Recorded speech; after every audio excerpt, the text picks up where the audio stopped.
My talk, Teaching, Learning, and Technology, a Role for Science of Learning.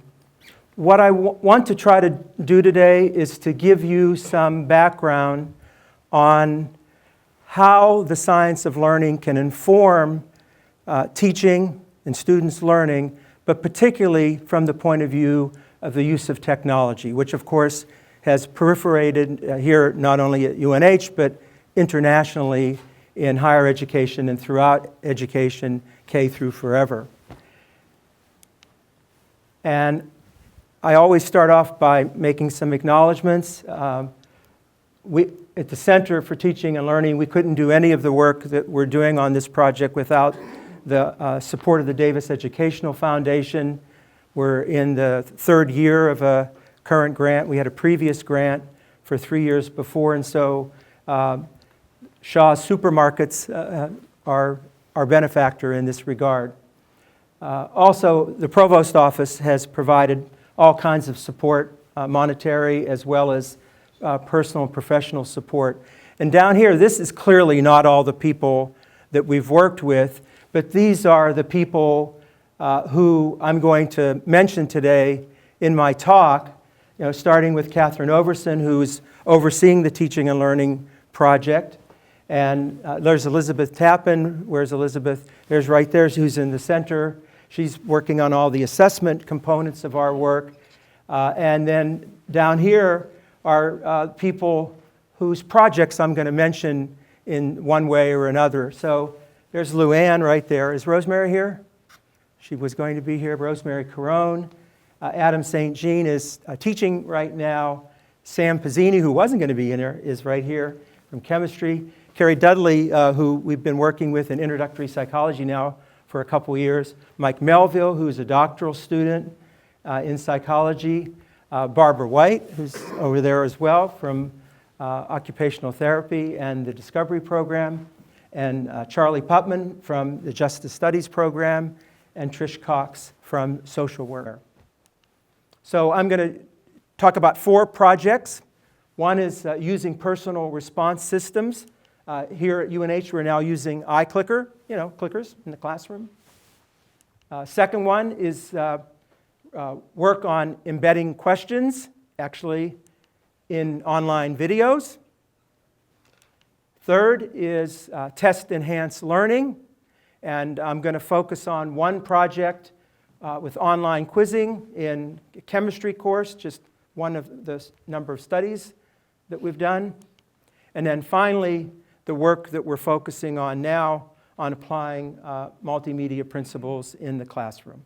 So that's the plan for the rest. Face-to-face and online. Couple 4 books here. Make It Stick. This is a book by Henry Roediger and Mark McDaniel. They have a writer that goes with them. But this is a book that's for students and teachers. It's not for cognitive scientists who know this stuff, but it's for the students could read this and actually develop strategies that are going to lead to more effective learning on their part. This book here, Applying the Science of Learning, is one of my favorites. It's actually pretty thin.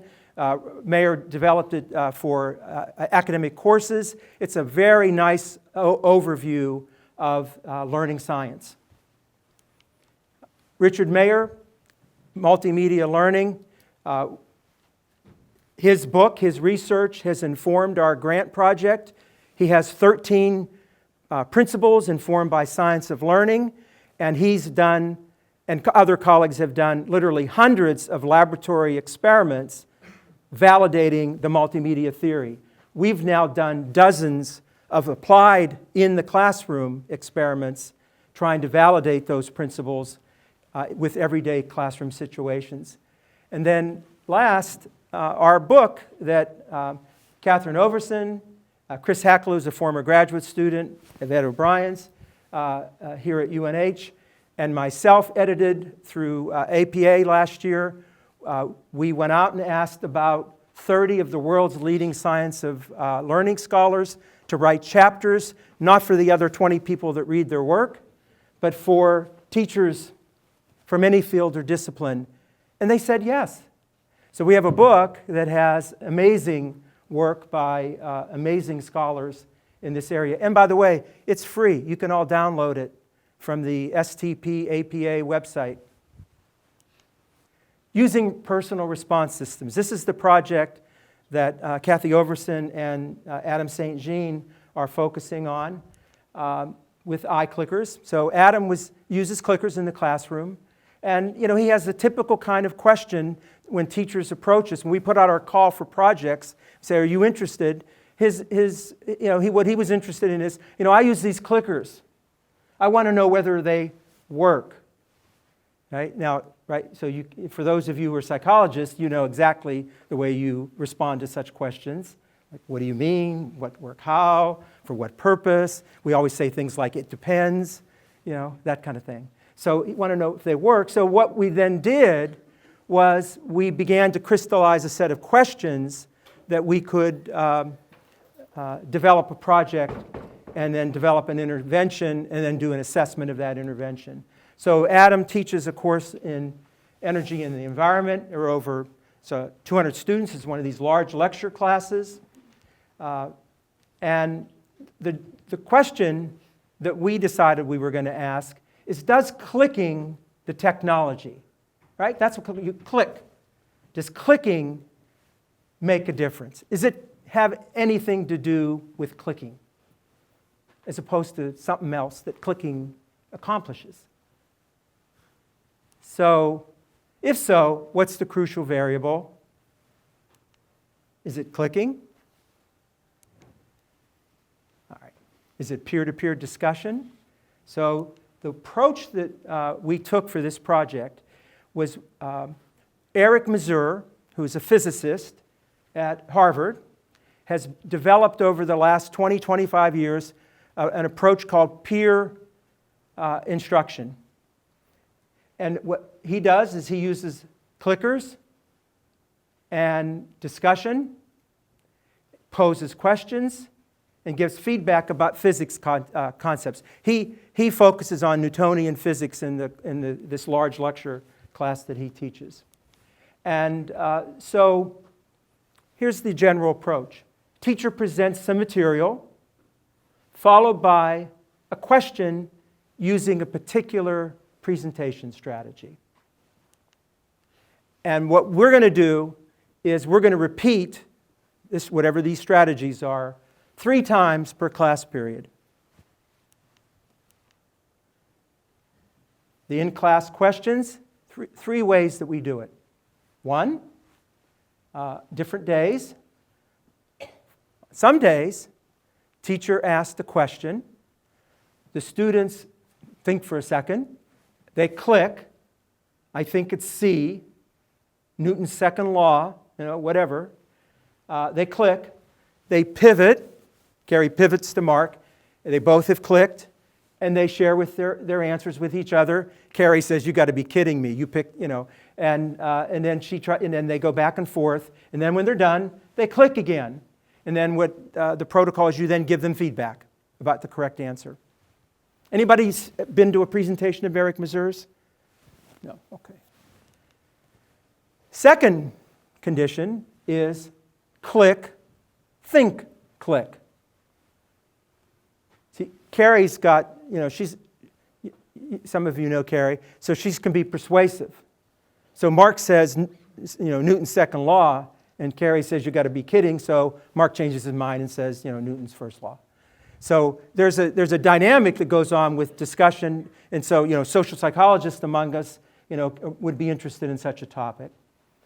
Third condition, which is really what we were focusing on here, was having a condition where questions asked, you think about your answer, Bill, but you don't declare anything. You discuss with Rob, and then you think some more, and then we give you feedback. So how much are clickers? $28.95? What do they cost now?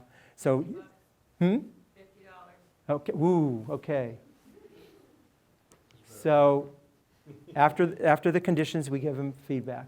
So just an example, in Adam's class, this might be an in-class question that's asked in class. our project is going to assess their transfer of learning to a midterm exam that could be several weeks down the line. So we might ask some question like that, and then on the exam would be a transfer question related to that topic that might look something like this. I don't want you to spend time to read all this. What I want you to see here is this is a transfer question. This is not, where does the rain in Spain mainly fall? And you can remember that over 3 weeks. What you're testing them is their understanding of the principle by giving them a conceptually related but different kind of question. And here are our results in this first project. I mentioned 3 conditions. In effect, there was a 4th condition. There were some questions that Adam wanted to ask, but he didn't ask. But we also tested him on that on the exam.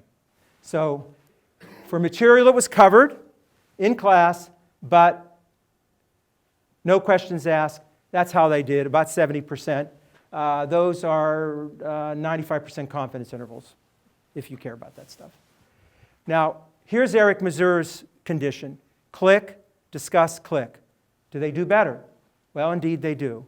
And that result there is the result that Eric Mazur and dozens of other people have found over a 15, 20-year period that they find an improvement relative to that baseline. There are many other baselines that one can do. In fact, I'm going to show you 2 other comparative conditions.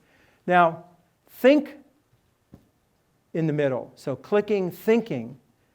Is there any benefit of discussing over thinking, vice versa? In our project, what we found was virtually no difference. So it didn't make any difference whether Carrie talked to Mark or not. What it had to do with is their thinking. The comparison between the last condition and the click, discuss, click is the one that we're most interested in with my question, which is, does clicking, is there a benefit of clicking, of declaring? By the way, there's a benefit of clicking that is, as the teacher, you want to collect their data. There's that benefit, but I'm talking about the benefit for the students' learning. I put it last, you know what's going to happen, right? There you go. Everything I show you is going to be that way. Right? Right, okay. So what we found was that having people think more rather than just clicking, which could be more knee-jerk, if you will, less active or depth of processing, we're right now replicating this. Well, no, we replicated it last. We're right now analyzing the data. We're replicating this by doing some experimental design variations. All these projects are programmatic in the sense that we're doing a number of projects. I'm just talking about one from the series here. So, all right. Now, I'm going to mention a little later this notion of promising practice, compared to the phrase that's very common that you've all heard, which is best practice. Best practices in. Now, our belief in this project is that when people talk about best practices, that's often a code for, we don't have any data, but we think this is a good thing to do. And I'm not being, minimizing that or being a jerk, but or at least I'm not trying to be a jerk. But but that really is what it is. Is that often best practices mean that you don't have data. So when I talk about a promising practice, what I'm talking about is actually asking the same kind of question that somebody that might want to talk about a best practice asks, but actually trying to not only collect data, but to develop experimental conditions that might actually assess what really is going on and what in fact might be, from the point of view of an instructor, a better promising practice. So we're trying to build promising practices so that we can eventually say that we have best practices informed by data. So this is this project with Adam. Inserting embedded questions into lecture capture presentations may promote learning and long-term transfer. So this is a project that Luann Griswold over here and Kathy Overson in our office have been working on now for a couple years. Just finished up another version of the course last semester. And Luann teaches a master's level course in occupational therapy for children. It's not a totally flipped classroom environment, but it has flip-like characteristics. And by that, what I mean is that for some weeks for this course, Luann videotapes a lecture outside of class, which students watch using Tegrity on Blackboard. When they go to class, then they do other things, activities, projects, whatever, but the lecture part is done outside. Many of you have used Tegrity or some other version of a lecture capture system. Well, so when this was all starting off, the questions were more general, like, does this work? Just like I said, right, Adam, does this work? What we would then come back and say, well, what do you mean by work? And so then through this iterative process, we come up with a question. And so in Luann's case, we used sort of a version of what we know about the so-called testing effect or test-enhanced learning, which I'll talk about in more detail later, to see if we can enhance students' learning and retention of what they watch in a video. So I'll describe this by the following. We have embedded questions in pre-training videos. Now there's the Tegrity videos. The question conditions were, okay, so let's just back up a second. Luann talks for a while in this video, and then she pauses and tells the students to go to the test platform in Blackboard. They've been given instructions about this. They know what they're doing. Pause, click over here, go to the test platform. When they go to the test platform, one of three things happens. She doesn't know what those one or three things are. I'm talking about blah, blah, blah. Oh, they're going to go take a quiz now. She doesn't know that. She knows they're going to the test platform, but she doesn't know exactly what they're going to be doing. They go to the test platform. In one condition, they get a multiple choice question pertaining to the material that she had just covered in the video. They answer it. They go back. Other time during the video, she tells them to go over, and what happens is they receive a synopsis or a summary of what Luann had told them. So it's a little summary paragraph. And then the third is we didn't ask them a question or give them a summary. Or actually, we did ask them a question, but it was a generic question about some aspect of the video. But it had nothing to do with the content. Research on the testing effect has shown in laboratories and in applied settings now for a number of years that students learn material better when they're quizzed on that material than when they're re-exposed to it. So this idea of a summary statement or a study trial, I call them sometimes study trials, is that what you're trying to do is it's a good experimental control for exposure. It says if you compare quizzing to nothing, it may be, it had nothing to do with quizzing, it's just you're re-exposing them to the material. So in a lot of the, well, in fact, in most of the work we do, we build in a control that controls for exposure.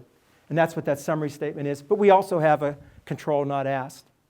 And these are the results from the first time that they did the project. I like to put the not asked on the right-hand side this time. And so you see how they did. Here's how they did on, I call it the study trial. There's the summary condition, re-exposure. And these are, it's actually not confidence intervals. These are standard error bars, one standard error. Okay, there's a little, well, there's obviously a difference. You can look at it between those two means, but look at the error bars. There's tremendous overlap there. Now, again, you know exactly what's going to happen is there we go for the condition. Now, I want you to be impressed with this. I mean, what I'm going to say now, I want you to be impressed. Remember now, these are students in Luann's class. They're watching these videos at home, doing whatever they do. We like in psychology, we use the word noise. Experimental noise? Well, there's experimental noise and there's noise. Both of those are highly introduced into this environment. So, an experimental laboratory-based psychologist, has nightmares over this kind of stuff because you're introducing so much noise to detect a signal, a weak signal. So that's one thing. The other thing is she does these videos. So 1, 2, 3, 4 weeks. Then maybe the 5th week in, she does a midterm. Students can, and in fact we assume they do, continue to study. So you might think that all this other stuff that's going on is going to neutralize. I mean, this was one of the things when we were doing this, thinking, these things are never going to show up on real exams. They might show up immediately at the end of class, like Adam's procedure, but they're not going to show up at the exam because there's a great equalizer, continued study. That shows up. You're going to see this in our multimedia projects as well. So again, they've modified the conditions in the fall and have replicated these procedures. And the next time we talk, we'll have some more results. But what's happening now is Luann's question becomes different. Question isn't, do integrity lectures, do they work? Are they good? Are they effective? Things like that. The question then becomes which is what we psychologists like to say, right? Under what conditions can this? I mean, a lousy video, a lousy lecture is a lousy lecture is a lousy lecture. But I'm going to tell you, Bonnie, that if you do a really great lecture, I can make the outcome better if we do the right thing. And Victor, if you do a really lousy lecture, I can still make it better. I'm not going to talk about it today, but it made me think of a project on a different one from today that we've done with Barb White in her course with quizzing, that what we found was that overall, students that were poorer students, by definition, did poorer on the exam, but they did better on the exam, much better, for the material they were quizzed on. So they were poorer students, but the testing effect had a bigger effect. So these effects can show up in many different ways. Test-enhanced learning in college courses. So this is a project that, how many years ago, Sam? 3, 4? 5, maybe. Oh my God. Okay. Yeah. Sam, that's right, you're in your, okay. So 4 or 5 years ago, soon after Sam got here at UNH, we connected and did a number of things, but eventually we, and Sam has background in science, education, research himself, unlike many of the teachers that we work with that don't have that kind of background. And we decided that, Sam had a problem that was actually pretty consistent across the United States and I'm sure elsewhere, which is in the kind of course that he taught, which is accelerated chemistry. So the way I always like to say this is the real science chemistry course that the real science students take over a year. And because of engineering ABET requirements, the engineers take that same real science year-long course in 1 semester. It's called accelerated chemistry. And although the engineers, on average, have the highest or among the highest entering high school protocols of our students here at UNH, is that they vary in their reading comprehension abilities. So, the basic principle here is that most students believe that repeated study of course material is a more effective exam prep strategy than being tested on the material. Most students believe, I don't have time to show it to you here, but most students believe that if you have one more opportunity to prepare for an exam tomorrow, you've done whatever you've done to this point, you have one more chance, would you rather reread the material in whole or part, or would you rather take a quiz on it? About 80% of the students worldwide that we've tested, all over the world, in English, but worldwide, that we've tested, about 80% of the students pick they would reread the material. The evidence shows, of course, just the opposite, that the testing effect overrides the rereading. Mark McDaniel has shown that rereading textbook material 2 times or 3 times, that on average there's no net gain in the learning outcome performance. And he's done all kinds of interesting experiments related to that. So lots and lots of lab studies, hundreds of them on the testing effect have been done all over the world. We've done now a dozen or more studies here at UNH. Several of them have been with Sam on the testing effect. And they don't support that view. They support the view that quizzing has a more powerful effect on learning than rereading material. Low skill and high skill students don't benefit from the same instruction. Poor reading comprehension skills negatively affect students' learning, especially in heavy reading, difficult materials. These are heavy reading. That textbook, it's tough stuff. This is a distribution of Gates-McGinnity reading test scores. I forget which semester this is, but it doesn't make it show. Yeah, and you see this nice distribution. But for reasons I don't know, my thing isn't working. But look at the top third and look at the bottom third. Most of them are in the middle.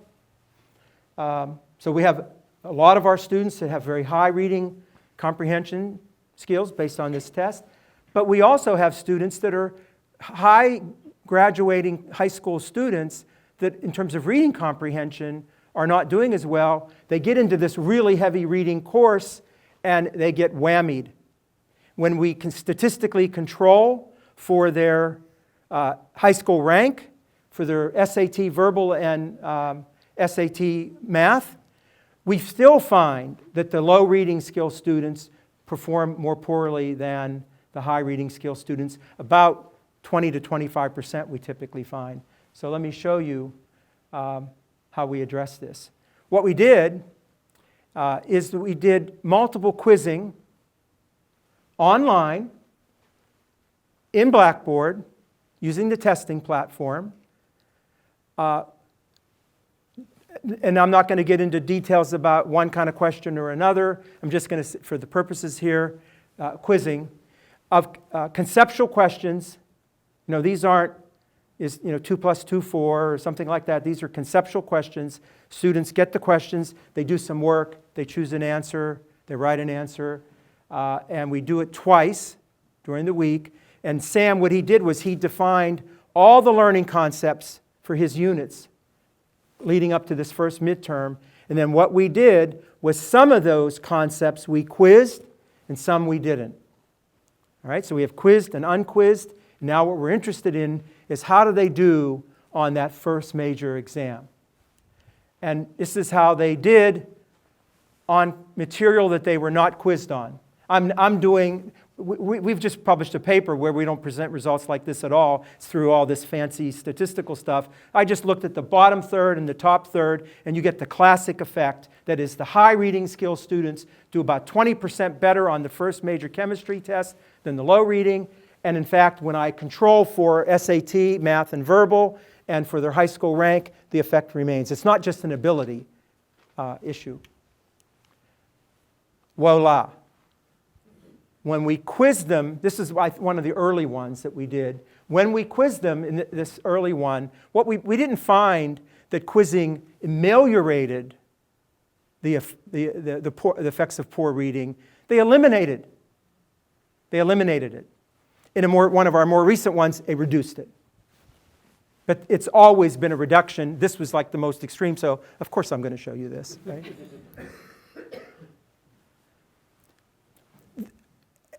One of the studies that we've done here at UNH, I did not find a testing effect. And of all people, that was with Lee Seidel, who was the former director of the Teaching Learning Center.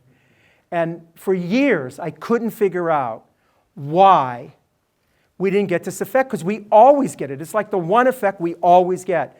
Well, I happened to be talking to Lee once a couple years ago, and we were chatting, and I kept saying, it always bothers me. Well, it turned out what he did was he didn't randomly select which material to quiz them on or not. The stuff that was hard, he quizzed them on. The stuff that was easy, he didn't quiz them on. And on the exam, there was no difference. So there was a testing effect. That is, they improved. We just didn't know it.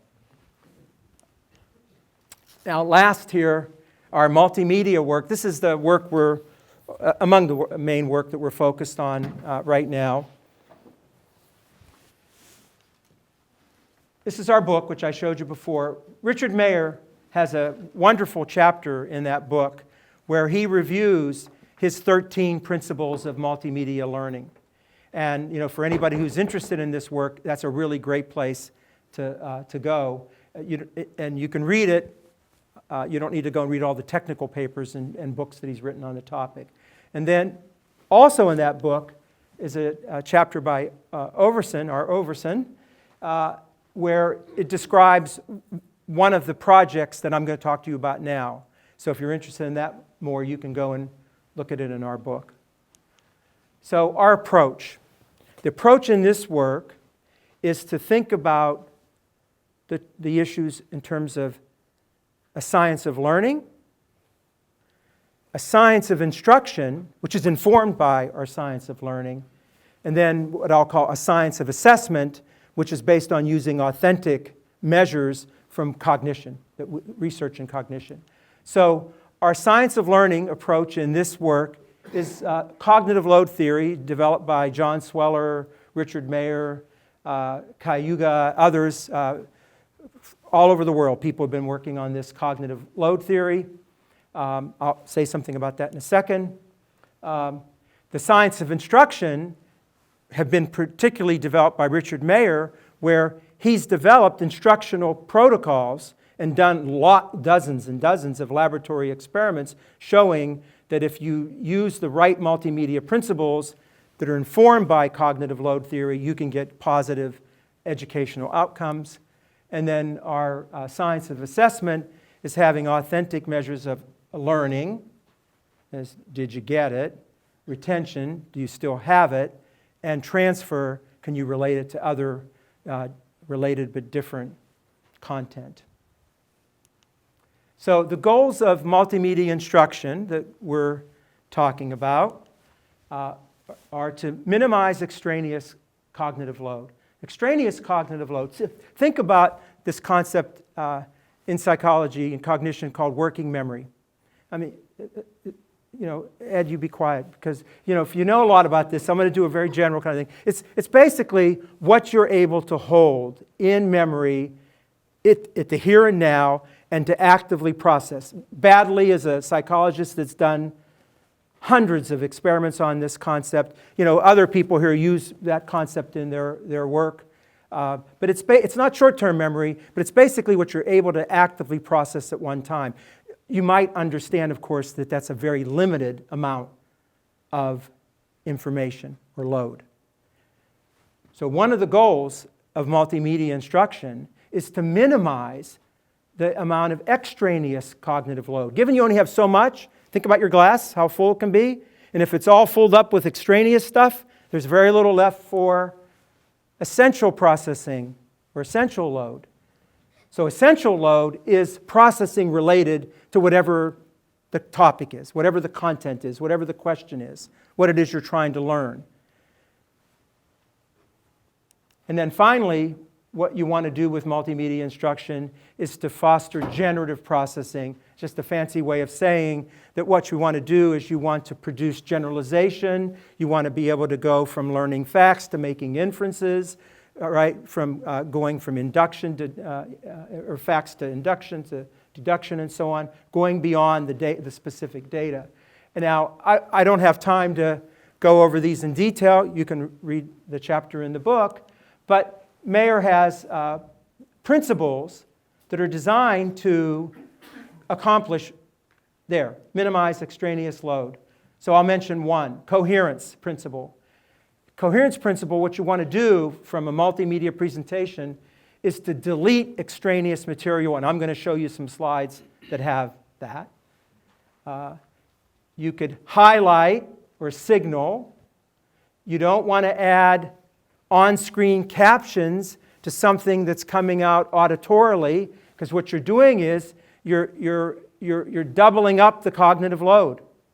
So it's better to do one or the other. It turns out, for most circumstances, if you have pictures, it's better to have the words spoken than in writing. And the reason for that is even the process of going back and forth between what's on a text and the picture increases extraneous load.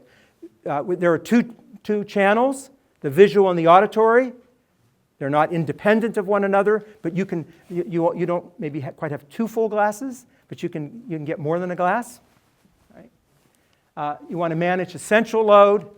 One way of doing that is through segmenting, and that has to do with breaking the material down into bite-sized pieces and giving control to the learner about pacing.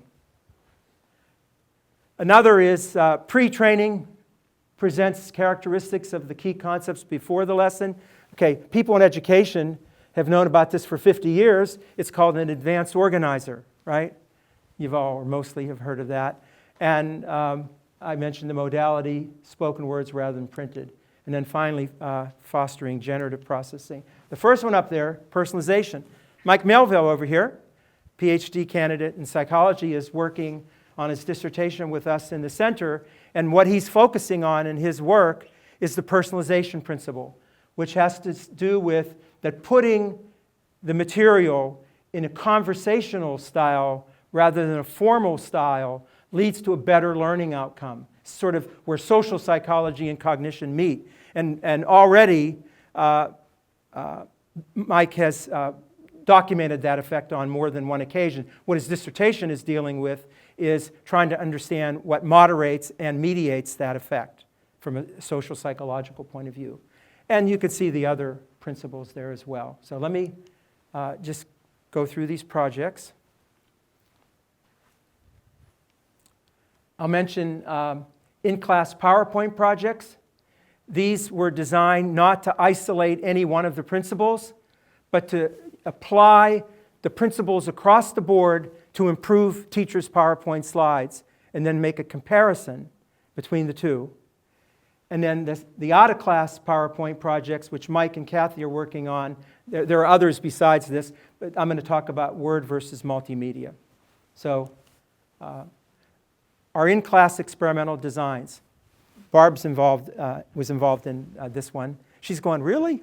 She's done so many projects with this. Is that we put out a call. You want to work with some PowerPoint. So we wanted people that have used slides on at least one full occasion in their course. A set of slides for the semester. They give us all of those sets of slides. Dropbox, right? That kind of thing. They give them. What we do, not literally, we shuffle the deck, and half of the sets of slides we put aside, and the other half, what Kathy Overson did was she went in slide by slide and looked at the slide, and if anything on that slide from our point of view violated one of Mayer's 13 multimedia principles, she went in and did the best she could to change it without changing the content, right? She didn't delete content, we didn't add content, and in fact we showed everything to the teacher to confirm that. And I don't even actually know of any circumstances where we said, you changed the meaning of that, but maybe once or twice. So that's how we did it. So we have, say, 20 sets of slides, 10 of them put aside, 10 of them modified. She teaches her course.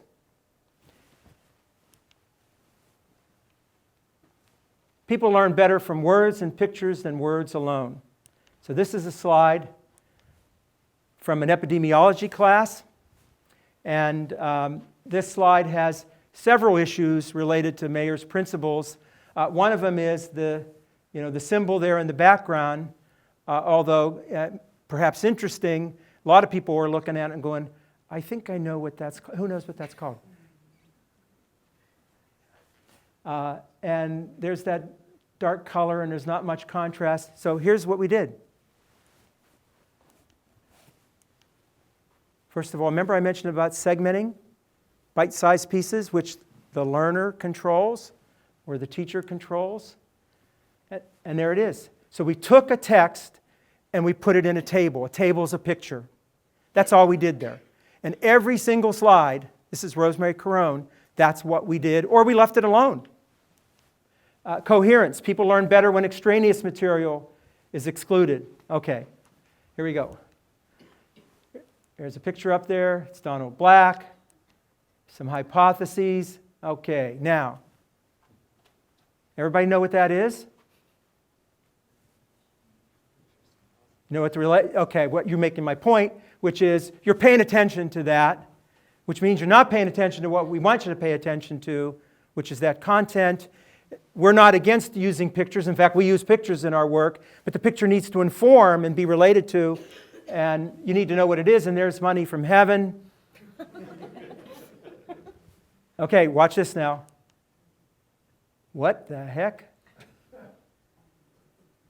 And then my favorite. All right. So you see, and by the way, this is what many people are taught. You can actually go to teaching and learning centers, and they tell you to do this stuff. Why? It's based on sort of old-time motivational theory. You got to capture their attention. Well, guess what? You do capture their attention for what that stuff is, but not the content. That's what we mean by extraneous. This is modifying it. Just the facts. All right, learning outcomes. 2 experiments. Experiment 1. Barb shows her slides. At the end of class, she gives them a quiz.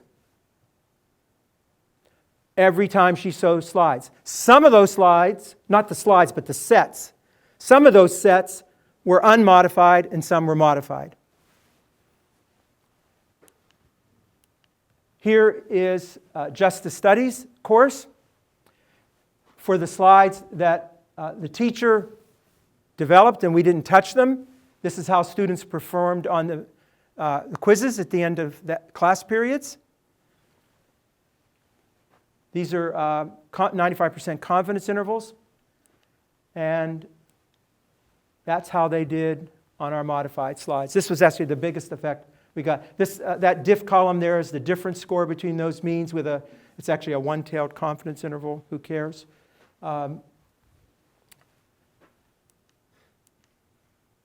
Human stress. That's Barb White's class. So a little caveat here. Oh, by the way, this is how they did on Barb's questions. Thank you very much. Barb told us, you may not remember this, but she said to us, well, I'm happy to participate in your project. She likes to do that. She enjoys it. We enjoy it. She says, but I think my slides are pretty darn good. And you're probably not going to find, oh, this is good. No, you're going to like this. She says, I think they're pretty good. And so we went through them. And, again, I told you Catherine Overson's doing this stuff, is that she's going, well, because if the slide's fine, we don't touch it. We only change the slide if it violates one of the principles. So what are we going to get here now? Are we going to find any benefit? Well, there's a little benefit. 5 points. So she had a sense, and when Overson was designing the study, she says, these slides are pretty darn good. There's going to be another one that I show you that she said the same thing. I read the chapter. You read the chapter. Oh, yeah, there you go. Okay.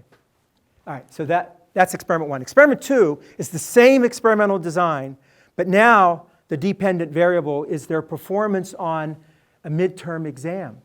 Not immediate. This is what I was saying before, the great equalizer study. You're assuming they're studying in between. It should neutralize or reduce, eliminate these effects. The signals are weak.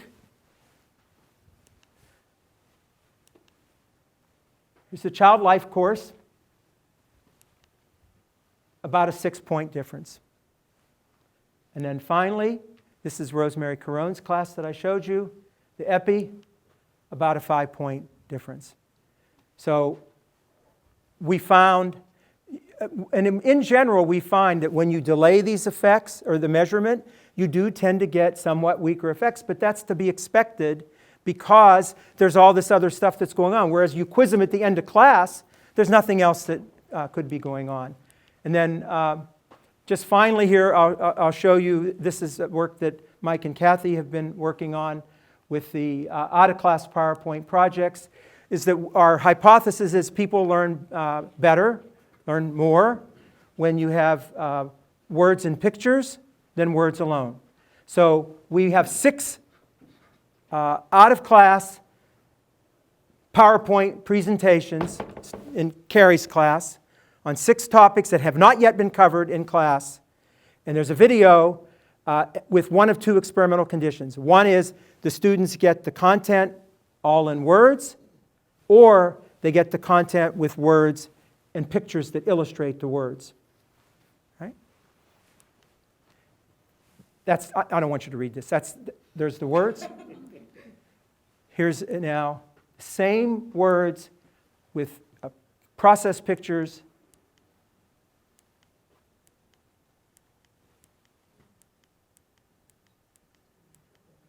All right.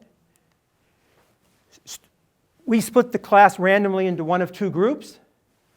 So let's say on this first video they watch, the people in one group do the words alone, the other people do the words and pictures, and then the next time we switch. So everybody's in every condition. Everything's counterbalanced in that way. So what about the quiz performance? Let me just show you. There's 6 of them. All you got to do is just look. Blue, yellow. Blue, yellow. Notice, by the way, so I don't have to go back over it, that the absolute level of performance varies across these quizzes. So in other words, some quizzes they don't do as well as on others, but they always do better in blue when it was multimedia than word alone.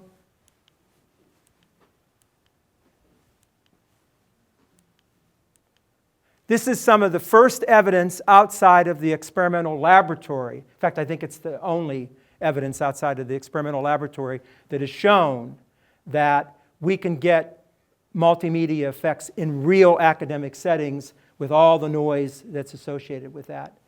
And just to show you, there are the effects over those 6 comparisons.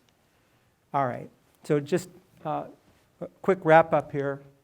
So I've described to you 4 sets of studies that CETL staff and UNH faculty, thank you all who are here, everybody, but thank you to people that have worked with us. And what we've demonstrated is that authentic academic performance, this is, we're not making this up. This is what teachers have said. These are the outcomes they want to achieve. So that's my definition of authentic. Right? That it's positively affected by the conditions of instruction. So to ask a question like, does integrity work? Does using multimedia work? Those are the wrong questions. The questions you need to ask have to do with specifically what do you want to know and what the conditions are. So providing opportunities for deep processing during lectures facilitates learning with or without clickers. Embedding questions during online lectures produces a kind of testing effect. Online quizzing of students of difficult chemistry material fosters learning, especially for poor reading students. That's a really important finding. And PowerPoint slides that use multimedia instructional methods, that is the science of instruction, informed by a science of learning, cognitive load theory, positively affect both initial learning and long-term transfer. So, data from course-based studies inform improvements.